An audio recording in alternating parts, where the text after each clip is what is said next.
Hello students, how are you? Once again, welcome back to All in One Learners YouTube channel, and in this video we are going to have a discussion on circular motion in details. The chapter name is Motion in a Plane and this is fifth part. Okay, so let's discuss in detail. My name is Siddharth Jori and I am going to discuss now. Okay, so yes, so this is our slide, uniform circular motion. So student, in our in our earlier video, we have discussed about projectile motion. I hope you have seen that video. In this video, we will discuss about uniform circular motion. Clear? तो uniform circular motion होता क्या है? Uniform circular motion जो है वो, या circular motion की हम बात करते हैं पहले. तो सर्कुलर मोशन जो है वो टू डायमेंशन मोशन है. टू डायमेंशन मोशन का क्या मतलब हुआ? हम पहले वीडियो में डिस्कस कर चुके हैं motion in one dimension, motion in two dimension, motion in three dimension. तो मोशन इन टू डायमेंशन का मतलब ये है कि सर अगर मान लो किसी मोशन को डिस्क्राइब करने के लिए अगर दो डायमेंशन की जरूरत है तो हम उसको बोलेंगे मोशन इन टू डायमेंशंस. अगर किसी मोशन को डिस्क्राइब करने के लिए थ्री डायमेंशंस की जरूरत है तो हम बोलेंगे उसको मोशन इन थ्री डायमेंशन. तो सर्कुलर मोशन जो है वो हमारा मोशन इन टू डायमेंशन का एग्जाम्पल है. अब इससे क्या होगा? इसका मतलब क्या हुआ कि इसको डिस्क्राइब करने के लिए हमको दो एक्सिस की जरूरत है, चाहे वो एक्स एक्सिस वाई एक्सिस हो, वाई जेड एक्सिस हो या जेड एक्स एक्सिस हो, जेड और एक्स. ठीक है, कोई भी दो. क्लियर? तो अब सर्कुलर मोशन जो है वो हम इसको दो पार्ट में हम डिवाइड करेंगे. Clear? The first is uniform circular motion and second is non uniform circular motion. तो हम इसमें मेनली यही वाला पार्ट डिस्कस करेंगे, यूनिफॉर्म सर्कुलर मोशन. तो एक बार पढ़ लेते हैं ये क्या डेफिनेशन है. Circular motion is another example of motion in two dimension. When an object follows a circular path at constant speed, the motion of the object is called uniform circular motion. तो again two types, uniform और non uniform. अब ये क्या है? ये variables हैं circular motion के. इसका मतलब क्या हुआ कि अगर मान लो तुमको सर्कुलर मोशन को स्टडी करना है डिटेल में, तो ये सारे पैरामीटर्स तुम्हारे क्लियर होने चाहिए. इसलिए मैंने इसको ये चेक बॉक्स लगा रखे हैं, इसको मैं यहाँ पे टिक कर लूँगा. क्लियर? यहाँ से मैं इसको टिक कर सकता हूँ. क्लियर? ओके. तो एक बार डिस्कस करते हैं क्या क्या पैरामीटर्स हैं या क्या क्या वेरिएबल्स हैं सर्कुलर मोशन के. For example displacement and distance. Angular displacement, इसको मैं थीटा से डिनोट करूँगा. ठीक है. एंगुलर वेलोसिटी, इसको मैं ओमेगा से डिनोट करूँगा. ठीक है. Change in velocity, time period, frequency, angular acceleration, centripetal acceleration, centripetal force, centrifugal force, work done by centripetal force, skidding of vehicle on level road, skidding of object on a rotating platform, bending of a cyclist, banking of a road, overturning of a vehicle, motion of charged particle in magnetic field और reaction of road on car. तो ये सारे examples, ये सारे topics हम discuss करेंगे one by one. ये सारे टॉपिक्स अगर तुम्हारे क्लियर हैं, इसका मतलब यूनिफॉर्म सर्कुलर मोशन क्या है, क्लियर है, ये मान के चलो. Clear?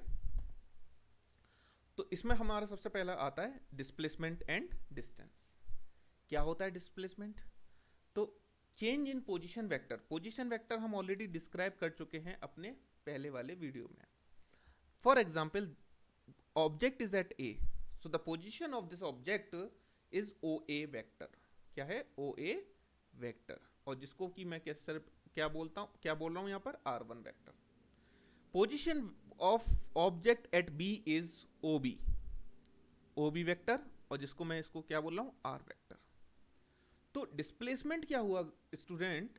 Displacement of the particle from position A to B will be given by this del R equal to r2 minus r1. इसको मैं वेक्टर से रिप्रेजेंट कर देता हूं. क्लियर? तो डिस्प्लेसमेंट क्या हुआ? Change when a particle moves in circular path describing an angle theta during any time t from position A to position B. तो हम ये डेल आर को हम कैसे डिनोट करेंगे? डिस्प्लेसमेंट बोलेंगे इसको. कि क्या बोलेंगे इसको? कि पार्टिकल जो है वो इतना डिस्प्लेस हो गया कि पार्टिकल पहले ए पर था, अब पार्टिकल बी पर आ गया, तो ये डिस्प्लेसमेंट हुआ. ठीक है. अब ये हम डिस्प्लेसमेंट हम बहुत इजीली निकाल सकते हैं. किसके थ्रू? क्योंकि हम ऑलरेडी पढ़ चुके हैं वेक्टर मतलब ट्रायंगुलर लॉ, पैरेललोग्राम लॉ, तो कोई भी तुम लगा के आराम से निकाल सकते हो del R dash. And what is del R dash, sorry not dash, what is del R vector, del R vector is displacement.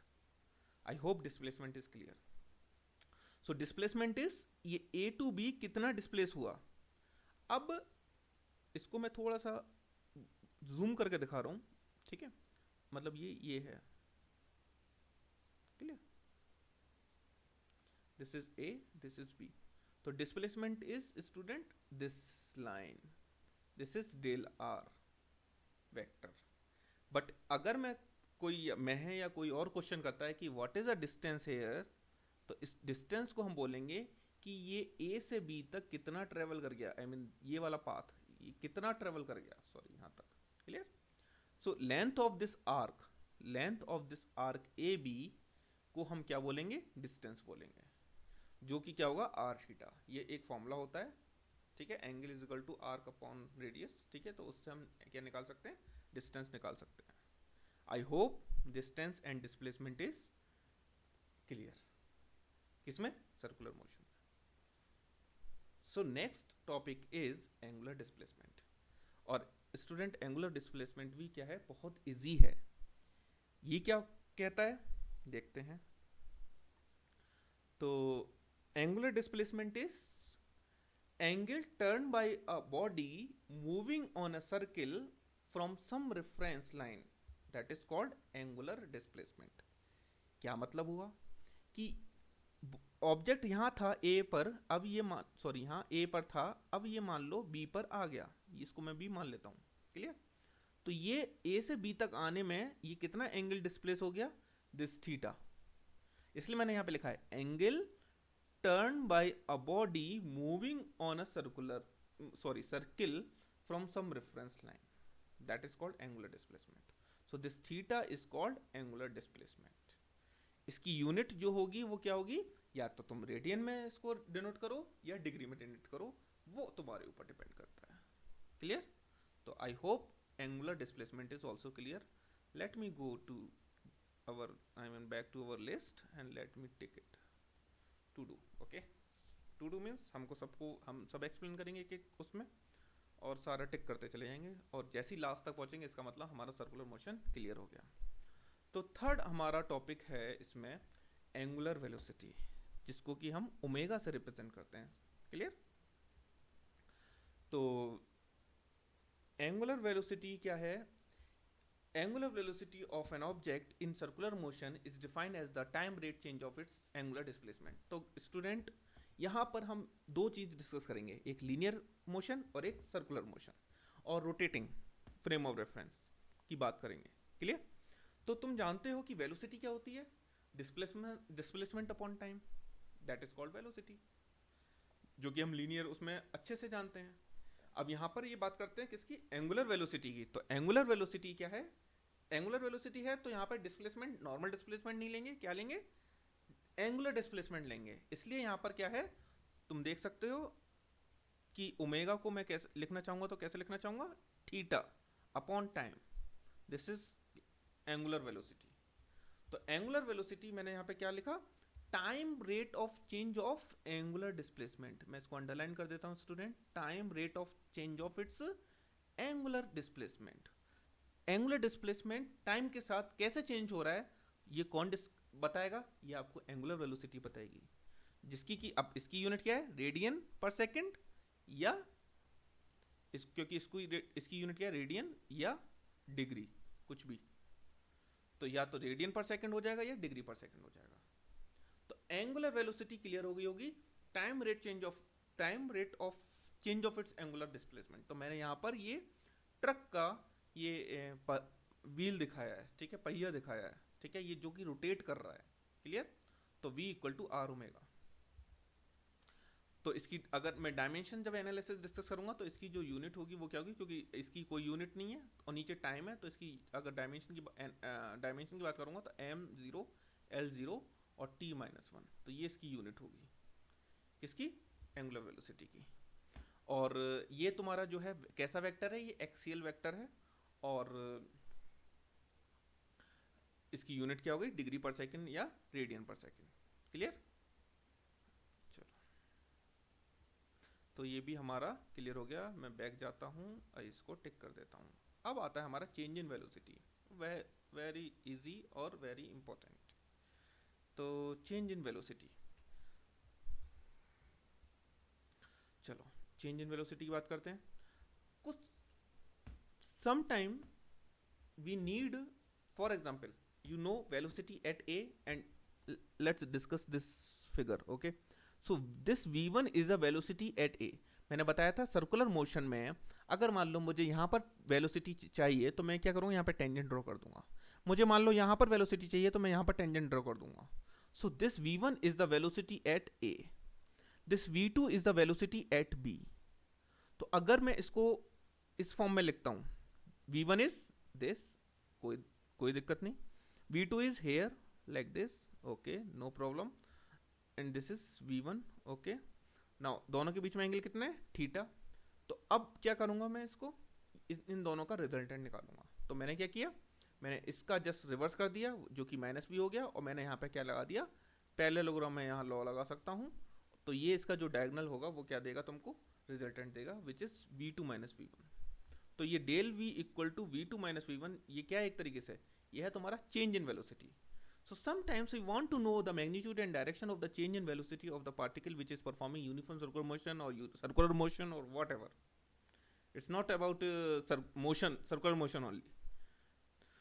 तुम कैसे भी मोशन कर रहे हो, तुम एक पॉइंट पर अगर तुमको वेलोसिटी पता है, दूसरी पॉइंट पर वेलोसिटी पता है, तो तुम change in velocity any time you can calculate. So which is performing uniform circular motion as it moves from A to B during time t, तो वो तुम इजीली निकाल सकते हो। So the change in velocity vector is given by del v equal to v2 minus v1। I hope this topic is clear, change in velocity. और कुछ है इसमें? बिल्कुल नहीं है। Let's go to back to our list and take it. Next topic आता है time period और फ्रीक्वेंसीज को दोनों को एक साथ लेते हैं, और बहुत ही इंटरेस्टिंग टॉपिक है, और ये तुम्हारा हर जगह यूज़ होता है फिजिक्स में।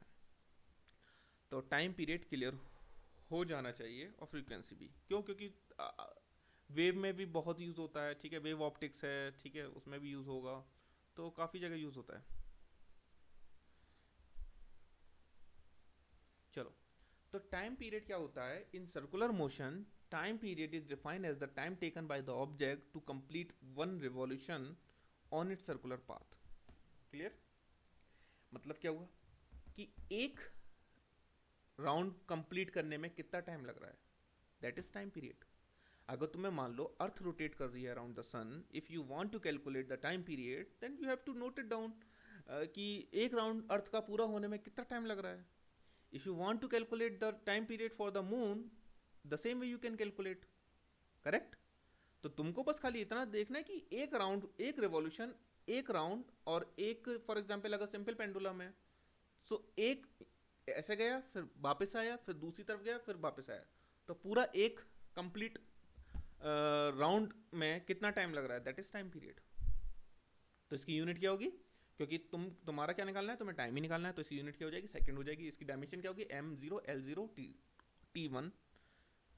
फॉर एग्जांपल एक हम घड़ी लेते हैं, घड़ी में सेकंड वाली जो सेकंड हैंड है ना, सेकंड हैंड जो है वॉच में, तो उसका अगर हम टाइम पीरियड निकालेंगे, तो अगर मान लो सेकंड हैंड अगर मान लो पूरा एक राउंड रोटेशन पूरा कंप्लीट करता है, इसका मतलब क्या हुआ, ये हुआ 1 मिनट। तो इसका टाइम पीरियड अगर मैं निकालूंगा तो क्या होगा, 1 मिनट या फिर 60 सेकेंड। मिनट्स हैंड का अगर निकालना है तो वो क्या होगा, 60 मिनट, 60 मिनट, ठीक है। आवर्स हैंड का निकालना है तो उसका क्या होगा, 12 आवर्स। क्यों? क्योंकि जैसी घंटे वाली जो निडल है, जैसी वो अपना एक राउंड पूरा कंप्लीट करेगा, इसका मतलब 12 घंटे हो जाते हैं, 12 आवर्स कंप्लीटेड। तो उसका मतलब उसको एक रिवॉल्यूशन कंप्लीट करने में 12 आवर्स लग रहे हैं। मिनट वाले को कितना टाइम लग रहा है, 60 मिनट, सेकंड वाले को 60 सेकंड, तो ये इनके टाइम पीरियड है। क्लियर? तो I hope this topic is also clear. तो देखो ये यहाँ से हम स्टार्ट कर रहे हैं, और ये यहाँ क्या हो रहा है, इसका एक कंप्लीट रोटेशन हो रहा है। देखो ये यहाँ से गया, दूसरी तरफ गया, फिर वापस आया, और फिर बिल्कुल वहाँ पर आ गया। तो ये पूरा एक रोटेशन हुआ, और इस रोटेशन में ये जितना भी टाइम लग रहा है ये टाइम एक्सिस है, तो टाइम एक्सिस पे तुम नोट करो कि यहाँ से लेके यहाँ तक कितना टाइम है, मतलब ये टाइम एक्सिस पे नोट करो, और यही तुम्हारा क्या हो जाएगा, टाइम पीरियड हो जाएगा, यहाँ से लेके यहाँ तक। क्लियर? नेक्स्ट डिस्कस करते हैं frequency. In circular motion, frequency is defined as the number of revolution completed by an object on its circular path in a unit time. कितना इजी है। अगर मान लो किसी की मैं फ्रीक्वेंसी बोलता हूँ कि 20 हर्ट्स, इसकी जो यूनिट होती है वो हर्ट्स होती है, 20 हर्ट्स, इसका मतलब वो एक सेकंड में कितना रिवॉल्यूशन कंप्लीट कर रही है, कितने राउंड्स कंप्लीट कर रही है, कितने रिवॉल्यूशन कंप्लीट कर रही है, 20 रिवॉल्यूशन। क्लियर? और फ्रीक्वेंसी और टाइम पीरियड में जो रिलेशन होता है वो क्या होता है, एक दूसरे का मतलब रेसिप्रोकल होते हैं। So frequency is the defined as the number of revolution completed by an object in unit time, that is called frequency. तो यहाँ पर ये देखोगे तो time period is equal to 1/f 1/n, या फिर f से भी रिप्रेजेंट कर देते हैं, तो f इक्वल टू 1/t, जहाँ पे f क्या फ्रीक्वेंसी और t क्या टाइम पीरियड। ये तुम्हारा रिलेशन भी तुम इसको निकाल सकते हो, angular velocity omega, frequency f या फिर n जो भी लो, और टाइम पीरियड t। तो ओमेगा इक्वल टू क्या होता है, theta upon omega equal to क्या होता है, theta upon t। Angular velocity is angular displacement upon time, और एंगुलर डिस्प्लेसमेंट वो निकाल सकते हो 2 pi upon T equal to, और t की वैल्यू लग सकते हो n 1/n, तो वो हो जाएगा 2 पाई n। तो ये तुम्हारा रिलेशन है किसमें, एंगुलर वेलोसिटी, टाइम पीरियड और फ्रीक्वेंसी में। तो इस पर बेस छोटे छोटे न्यूमेरिकल्स बन सकते हैं, या फिर ये कहीं ना कहीं यूज होंगे तुम्हारे डेरिवेशन, और हर जगह यूज होते हैं। ठीक है, क्वांटम मैकेनिक्स के जब डेरिवेशन करोगे तो वहाँ यूज करोगे, वेव ऑप्टिक्स के जब तुम कुछ डेरिवेशन यूज करोगे तो वहाँ कहीं ना कहीं यूज हो सकता है, तो कहीं भी इसको यूज कर सकते हो तुम। चलो नेक्स्ट डिस्कस करते हैं एंगुलर एक्सेलरेशन। एक बार पीछे चलते हैं, देखते हैं क्या क्या हो गया। ओके, टाइम पीरियड हो गया, फ्रीक्वेंसी हो गया, next angular acceleration. Okay, angular acceleration clear. तो एंगुलर एक्सेलरेशन क्या है, angular acceleration of an object in circular motion is defined as the time rate of change of its angular velocity. कितना easy है। Acceleration तुम जानते हो, linear acceleration की बात करें तो वो क्या होता है, change in velocity upon time. Angular acceleration की बात करेंगे तो वहां पे चेंज इन वेलोसिटी तो लेंगे, पर कौन सी वेलोसिटी लेंगे, एंगुलर वेलोसिटी। सो एल्फा को मतलब इसको एल्फा से रिप्रेजेंट करते हैं, तो एल्फा इक्वल टू हो जाएगा तुम्हारा θ2 minus θ1 upon, sorry not theta, omega 2 upon omega 2 minus omega 1 upon del T, और वॉट एवर तुम इसको डिफरेंशिएशन फॉर्म में भी लिख सकते हो, और इजीली तुम इसको निकाल सकते हो। तो ये मैंने इसका फिगर ये दिया है डायग्राम, ये इसकी अगर तुम देख रहे हो एल्फा की जो डायरेक्शन वो क्या है, यहाँ पर ओमेगा की डायरेक्शन में ही है, तो इसको ये तुम्हारा क्या करेगा, स्पीडिंग अप होगा, और यहाँ पर ये ओमेगा की डायरेक्शन ये है, और ये एल्फा की डायरेक्शन ये है, तो ये क्या होगा, स्लो डाउन होगा। क्लियर? तो चीज़ें क्लियर होनी चाहिए। ठीक है, एंगुलर एक्सेलरेशन है क्या है। अब बात करते हैं ये कौन सा एक्सेलरेशन आ गया, सेंटीपिटल एक्सेलरेशन, इसको डिस्कस करते हैं, और ये इंपॉर्टेंट भी है, और सर्कुलर मोशन की जहाँ जहाँ डिस्कशन किया जाएगा सेंटीपिटल फोर्स जरूर डिस्कस किया जाएगा। सेंटीपिटल फोर्स जरूर पिक्चर में आएगा, उसको कोई रोक ही नहीं सकता। क्यों? क्योंकि सर्कुलर मोशन के लिए centripetal force is very necessary. Clear? So acceleration acting on the object undergoing uniform circular motion is called centripetal acceleration, और नाम से पता चल रहा है centripetal means the acceleration toward the centre in the uniform circular motion. Clear? अब जहां centripetal acceleration है, जहां एक्सेलरेशन आएगा वो एक्सेलरेशन किससे आया है, कोई ना कोई फोर्स जरूर होना है। ठीक है, वो न्यूटन्स के फर्स्ट लॉ से तुम जानते हो, सेकंड लॉ से F=ma, this is acceleration and this is force. तो जहां जहां एक्सेलरेशन होगा उसका कोई ना कोई, इसका मतलब वहां फोर्स जरूर होना है, क्योंकि उसी फोर्स से ये क्या होगा, एक्सेलरेशन प्रोड्यूस होगा। क्लियर? तो सेंटीपिटल एक्सेलरेशन क्लियर हो गया। Centripetal acceleration is the acceleration acting on the object undergoing uniform circular motion or and toward the center of the circular motion, that is called centripetal acceleration. तो अब centripetal acceleration है तो centripetal force भी होगा. So whenever a body moves along a circular path with a uniform speed, the force must act along the radius. This force is to move the body in circular path or it must act towards the center. So the center seeking force is called the centripetal force. और student जहां जहां circular motion की बात आएगी centripetal force की बात जरूर आनी है, ठीक है। फॉर एग्जांपल सैटेलाइट्स और मान लो प्लैनेट्स के अराउंड क्या कर रहे हैं, रोटेट कर रहे हैं, ठीक है ना, सर्कुलर मान लो पाथ है, तो इसका मतलब क्या हुआ, वहां कोई ना कोई इसको सेंट्रीपिटल फोर्स प्रोवाइड कर रहा होगा। प्लैनेट्स और revolving around the sun, turning of in sorry turning a car, ठीक है, ये सब किसके इसमें क्या है, सेंट्रीपिटल फोर्स पिक्चर में जरूर होगा। क्लियर, ये मैंने इसके तुम्हें एग्जांपल्स भी दिए हैं, ठीक है। ये कार मूव कर रही है सर्कुलर पाथ में, तो ये तुम्हारा जो फोर्स होगा यहाँ पर, ये क्या होगा, ये सेंट्रीपिटल फोर्स होगा, एफ सी से रिप्रेजेंट कर देते हैं इसको। क्लियर, ये है। तो अगर मान लो अर्थ रिवॉल्व कर रही है अराउंड द सन, तो यहाँ पर सेंट्रीपिटल फोर्स कहाँ से आएगा, कौन देगा, तो वो ग्रेविटेशनल जो पुल होगा वो सेंट्रीपिटल फोर्स देगा यहाँ पे। इलेक्ट्रॉन अगर मान लो रिवॉल्व कर रहा है around the nucleus in an atom, who will provide the centripetal force, so it again कौन प्रोवाइड करेगा, इसमें भी जो फोर्स लग रहा है किसके बीच में, इलेक्ट्रॉन और न्यूक्लियस के बीच में, क्योंकि न्यूक्लियस तुम्हारा क्या है, पॉजिटिव चार्ज है, इलेक्ट्रॉन क्या है, नेगेटिव चार्ज है, और पॉजिटिव नेगेटिव चार्ज के बीच में क्या लग रहा है, इलेक्ट्रोस्टैटिक फोर्स लग रहा है, जो कि अट्रैक्शन है। तो ये वाला फोर्स कौन क्या प्रोवाइड करेगा, सेंट्रीपिटल फोर्स प्रोवाइड करेगा, और इसी की वजह से ये इलेक्ट्रॉन क्या करेगा, अराउंड द न्यूक्लियस रोटेट करेगा। अगर सेंट्रीपिटल फोर्स नहीं होगा तो बॉडी कैन नॉट मूव और body can not rotate in circular manner. Clear, तो ये बात समझ लो कि सर्कुलर मोशन अगर है इसका मतलब सेंट्रीपिटल फोर्स जरूर होना है वहाँ पे, और कोई ना कोई इसको प्रोवाइड जरूर कर रहा होगा। For example a charge particle describing a circular motion in magnetic field, so who will provide centripetal force again here, तो मैग्नेटिक फोर्स में इसमें मैग्नेटिक फोर्स लग रहा होगा जब चार्ज पार्टिकल मूव करता है, ठीक है, तो ये मैग्नेटिक फोर्स जो होगा वो प्रोवाइड करेगा कौन, सेंट्रीपिटल फोर्स।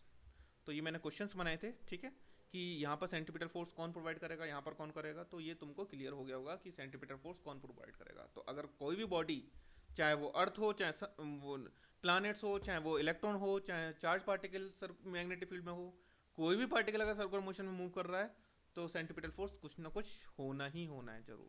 क्लियर, चलो ये हो गया। अब बात करते हैं किसकी, नेक्स्ट टॉपिक आता है हमारा centrifugal force. Okay, centrifugal force ये क्या है, अब सेंट्रीपिटल फोर्स क्लियर हो गया होगा, तो अभी सेंट्रीफ्यूगल फोर्स क्या आ गया, माइंड में चीज़ें आ रही होंगी, राइट।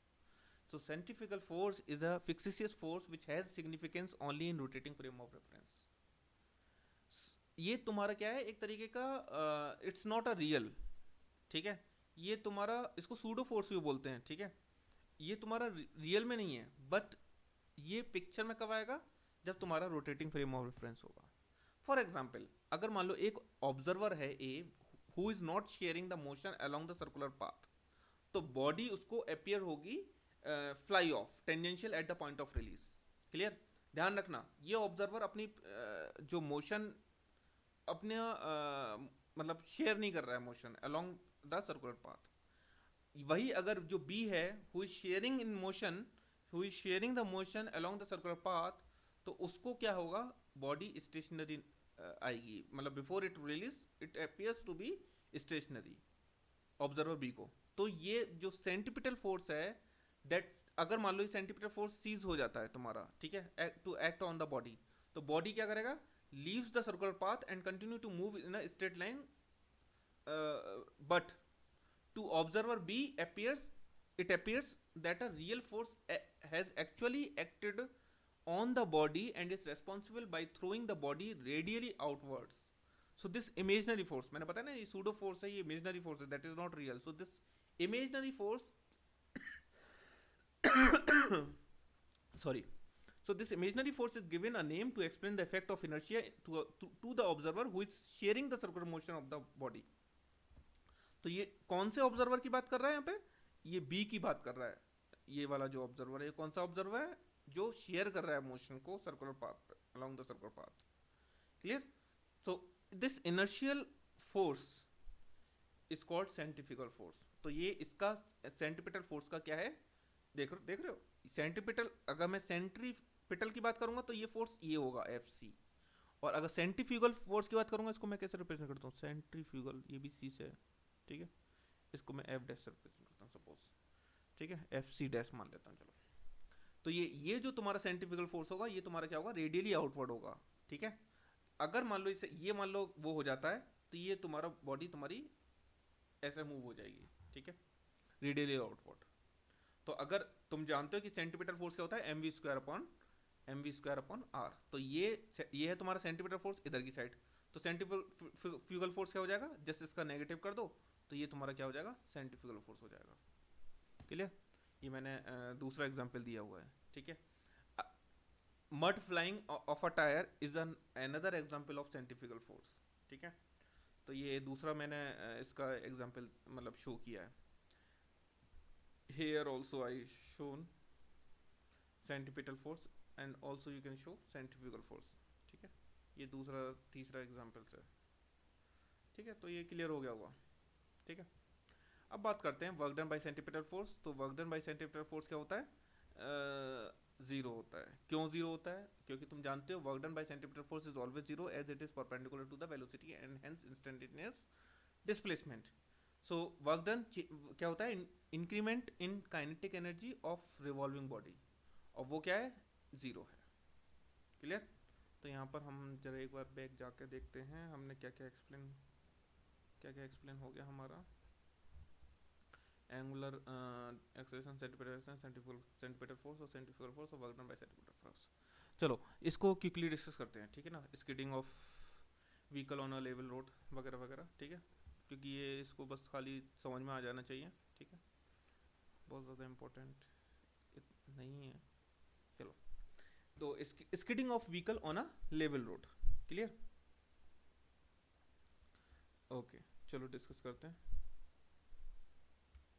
हाँ, तो अगर मान लो when a vehicle turns on a circular path, अब मैंने बोल दिया, मैंने बताया कि जब भी कोई सर्कुलर पाथ पे मूव करेगा, चाहे वो व्हीकल हो, चाहे वो तुम हो, चाहे मैं हूँ, चाहे अर्थ हो, चाहे प्लानिट हो, चाहे इलेक्ट्रॉन हो, इट रिक्वायर्ड सेंट्रीपिटल फोर्स। ये चीज़ तो पिछले वाले एग्जाम्पल से क्लियर हो गई होगी, ठीक है। आंख बंद करके अगर मान लो कोई भी सर्कुलर पाथ में मूव कर रहा है तो आंख बंद करके बोल दो कि इट रिक्वायर्ड सेंट्रीपिटल फोर्स।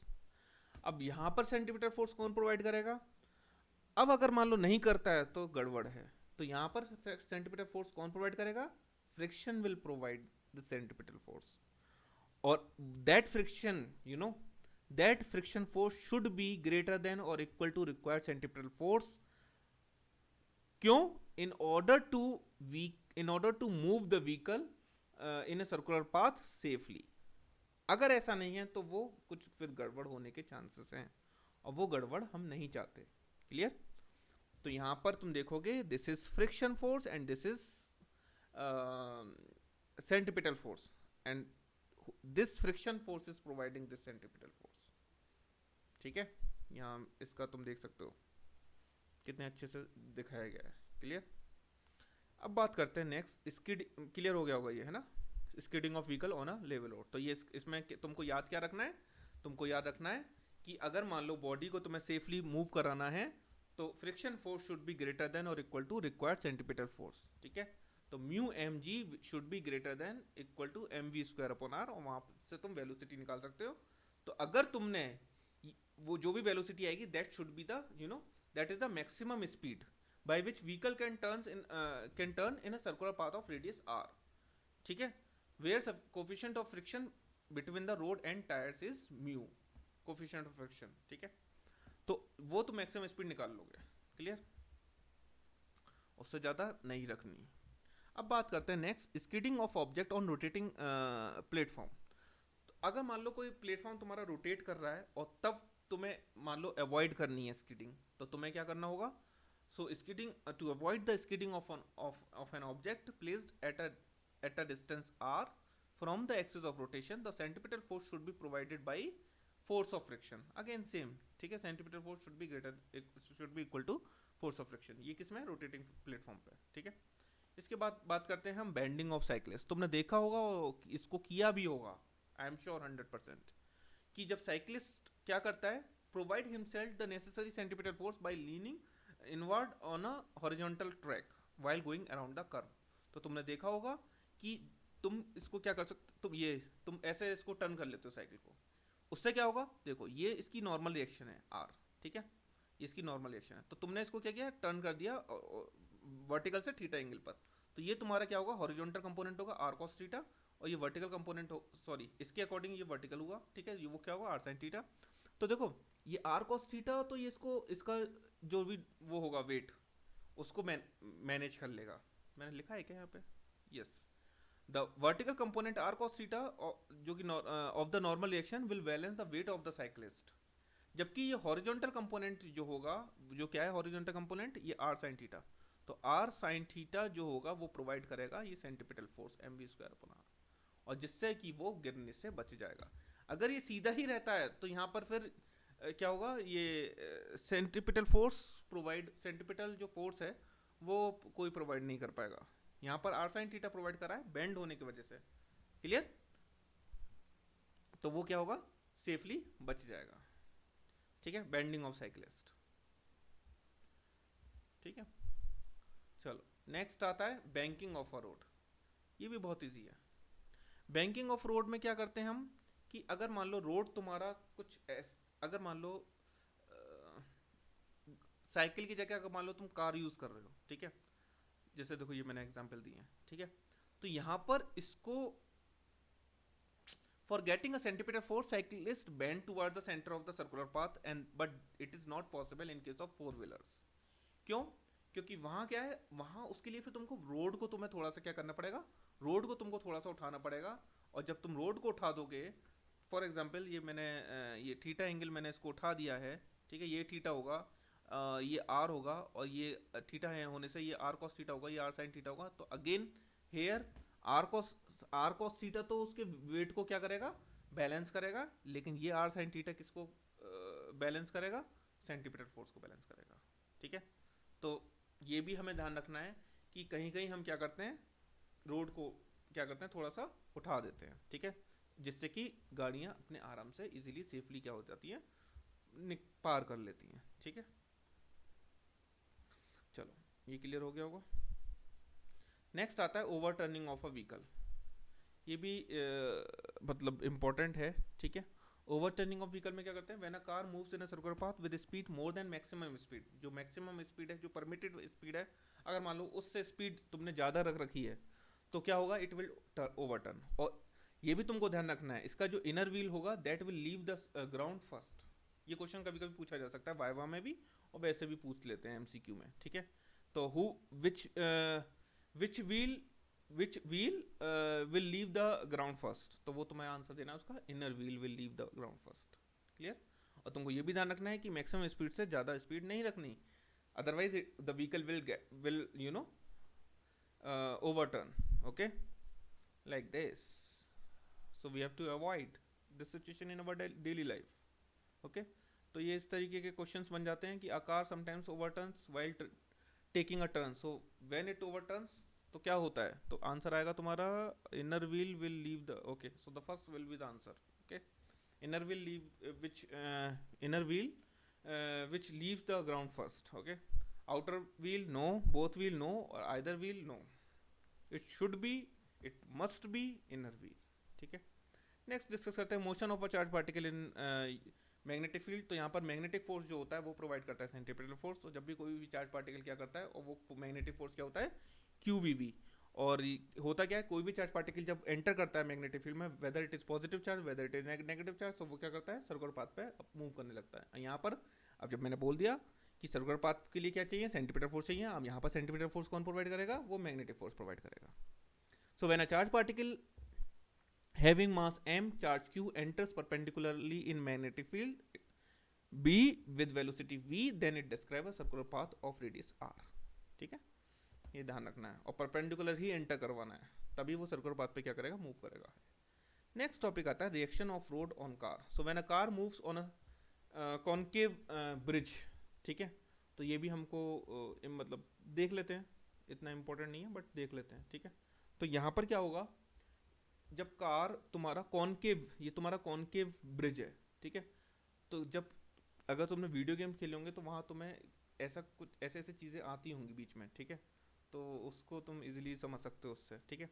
तो यहाँ पर क्या होगा, यहाँ पर सेंटीपिटल फोर्स कौन प्रोवाइड करेगा, देखो इस आर और एम जी कॉस थीटा का क्या लोगे, सबसे पहले डिफरेंस लोगे, तो ये आया तुम्हारा R minus m g cos theta, तो इन दोनों का जो डिफरेंस होगा that will be equal to M we square upon r. ये किसके केस में है, ये कॉनकेव के केस में है। कॉन्वेक्स के केस में तुम्हें बस उल्टा करना है, एम जी, क्योंकि वहां पे m g sine theta m g cos theta बड़ा होगा, तो वो तुम्हें क्या करना है, इधर लाना है, इसको इधर लाना है, तो वो कॉन्केव के कॉन्वेक्स के केस में क्या हो जाएगा, m g cos theta minus R, ये देखो यहाँ पे m g cos theta minus R, एक जो भी इसका रिजल्टेंट होगा वो तुम्हारा क्या होगा, एम वी स्क्वायर, मतलब वो तुम्हारा क्या होगा, सेंटीपिटल फोर्स होगा, ठीक है। तो वो तुम इजीली निकाल सकते हो when a car moves on a convex bridge. तो बैक चलते हैं, बैक चलते हैं, ठीक है। तो यहाँ पर हमने गाइस स्किडिंग पढ़ लिया, skidding of object, bending, banking, overturning, motion of charge particle और reaction of road on car. यहाँ इसके दो पार्ट थे, कॉन्वेक्स ब्रिज और कॉन्केव ब्रिज, तो वो भी हमने क्या करा, डिस्कस कर लिया। तो अब हमने ये सारे वेरिएबल्स क्या कर लिए, डिटेल में डिस्कस कर लिए। अब लगता है कि सर्कुलर मोशन क्लियर हो गया होगा। और जहाँ भी सर्कुलर मोशन की बात आती है, कोई भी ऑब्जेक्ट मूव कर रहा है सर्कुलर मोशन में, तो तुम ये सारे पैरामीटर्स क्या कर सकते हो, डिस्क्राइब कर सकते हो उस ऑब्जेक्ट के लिए, कि इस ऑब्जेक्ट का एंगुलर डिस्प्लेसमेंट क्या है, what is the change in velocity, कि इस ऑब्जेक्ट का टाइम पीरियड क्या है, फ्रीक्वेंसी क्या है, सेंटीपिटल फोर्स का क्या एक्ट कर रहा है यहाँ पे, कौन प्रोवाइड कर रहा है सेंटीपिटल फोर्स, सेंटीपिटल फोर्स किस डायरेक्शन में लग रहा है, वर्क डन क्या है centripetal force by centripetal force, अगर मान लो ऑब्जेक्ट टर्न कर रहा है, ठीक है, तो वो स्कीटिंग और ये सारी चीज़ें भी हम निकाल सकते हैं। तो I hope now each and every topics related to circular motion is clear, ठीक है। तो इसी के साथ ये तुम्हारा चैप्टर क्या होता है, फिनिश होता है। मैंने इसके सारे वीडियोस डाल दिए हैं यूट्यूब पे, ये वाला वीडियो भी मैं आज डाल देता हूँ, तो तुम्हारा मैंने ये सारे टॉपिक्स क्लियर कर दिए, ठीक है। अब हम डिस्कस करेंगे नेक्स्ट वीडियो जो आएगा, अभी मैं इसका जो 6 पार्ट है वो एनसीईआरटी की एक्सरसाइज लूँगा, ठीक है, क्विकली हम डिस्कस कर लेंगे एक वीडियो में सारे एनसीईआरटी की एक्सरसाइज, और उसके बाद हम डिस्कस करेंगे क्या, उसके बाद हम डिस्कस करेंगे सेकंड चैप्टर के। अब सेकंड चैप्टर से स्टार्ट करते हैं और one by one let's, I mean one by one let's discuss each and every topics, okay. So thank you guys, I hope चीज़ें क्लियर हुई होंगी, ठीक है। अगर इन केस कुछ डाउट भी हो, you can ask me any time, okay, thanks a lot.